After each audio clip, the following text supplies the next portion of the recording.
Hello everyone. आज हम लोग नेपोलियन कोड और सिविल कोड 1804 को डिस्कस करेंगे। तो चलिए शुरू करते हैं। Civil code of 1804 Napoleon code. The civil code of 1804 usually known as Napoleon code. माने इसे नेपोलियन कोड क्यों कहा जाता था? क्योंकि 1804 के पहले फ्रांस का जो सिस्टम था वो बड़ा अनसिस्टमेटिक वे में चल रहा था कंट्री। तो लोगों में, जनता में बहुत सारी समस्याएं बढ़ रही थी, बहुत सारी परेशानियां बढ़ रही थी। तब नेपोलियन बोनापार्ट में विश्व में सबसे पहले फ्रांस में एक कॉन्स्टिट्यूशन की व्यवस्था लागू की, एक रिटन कॉन्स्टिट्यूशन लागू किया। उसे नेपोलियनिक कोड और सिविल कोड कहते हैं। अब देखिए, इसमें स्टूडेंट्स कुछ हमारे पॉइंट्स हैं। पहला पॉइंट है, first point, guild system was removed. माने शहरों में कारीगरों की श्रेणियां होती थी। गिल्ड्स माने व्यापारियों का समूह होता था, और इन गिल्ड्स का जो बिजनेस पर एकाधिकार था। माने पूरे फ्रांस के बिजनेस में इन लोगों ने कैप्चर कर रखा था, होल्ड कर रखा था। माने छोटे बिजनेसमैन इनकी वजह से अच्छे से बिजनेस नहीं कर पाते थे, सबको इक्वल राइट्स नहीं मिल पा रहे थे। हर बिजनेसमैन माने अपने अपने तरीके से काम करना चाहता था। छोटे व्यापारी जो होते थे वो इन बड़े व्यापारियों के आगे हमेशा बर्बाद हो जाते थे, या उनकी छोटी कैपिटल काम नहीं करती थी।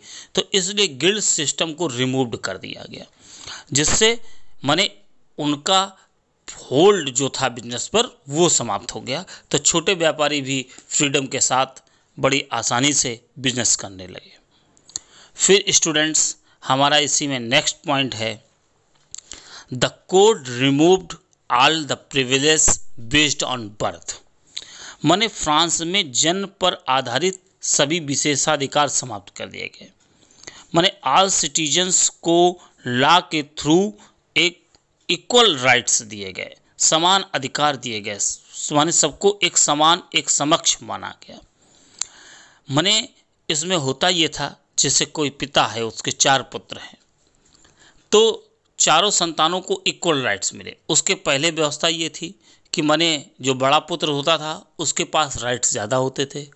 तो माने ऐसा नहीं कि अब उन सारे पुत्रों को, उन सारे बच्चों को समान अधिकार, समान प्रॉपर्टी में भी अधिकार, हर जायदाद में भी समान अधिकार, माने हर तरीके से समान, एक तरीके से इक्वल राइट होंगे। सब अपनी अपनी इक्वल बेस्ड ऑन इकोनॉमी पे कार्य करेंगे। नेक्स्ट बच्चों, इसी में हमारा पॉइंट है, एब्लिश्ड द फेडरल सिस्टम। माने ये तो बड़े पुराने समय से चली आ रही थी प्रथा, जागीरदारी शुल्क या भूत दासत्व व्यवस्था।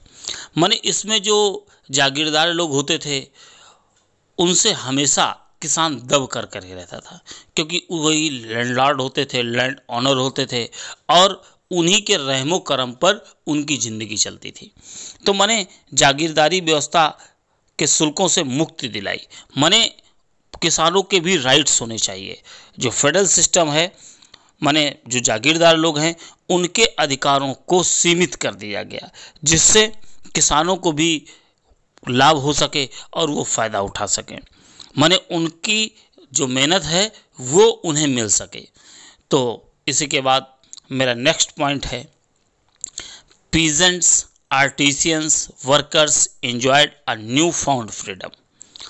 माने जो काश्तकार होते थे, कलाकार होते थे, काम करने वाले मजदूर होते थे, वो भी आज़ादी के साथ माने अपने काम को करते हुए आज़ादी के साथ एंजॉय कर सकें।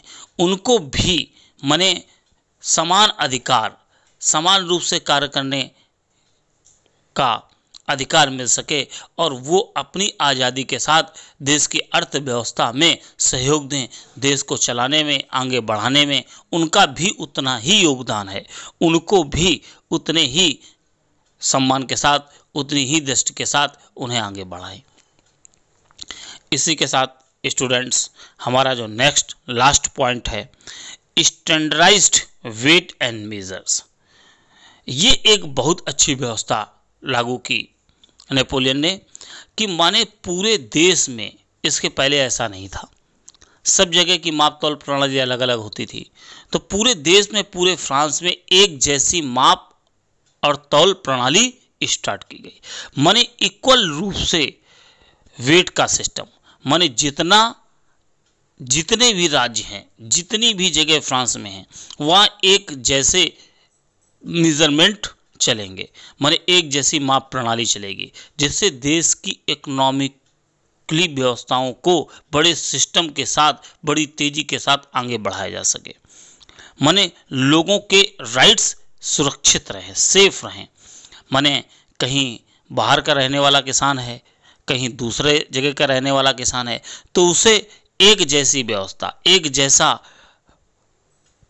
सिस्टम मिल सके, एक जैसी, माने जितना वहाँ की माप तौल प्रणाली है उतनी यहाँ की है, जिससे लोगों में किसी प्रकार का कोई कन्फ्यूज़न ना पैदा हो, लोगों की कोई समस्याएं ना हो, लोगों के अंदर कोई भ्रांतियां ना हो, मस्तिष्क में किसी प्रकार के कोई विचार ना हो, एक जैसी व्यवस्था पूरी लागू हो गई।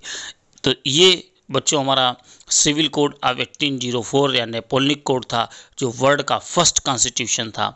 यदि आपको पसंद आया हो तो कृपया मेरे चैनल को सब्सक्राइब करें, लाइक करें और इस वीडियो को आगे शेयर करें।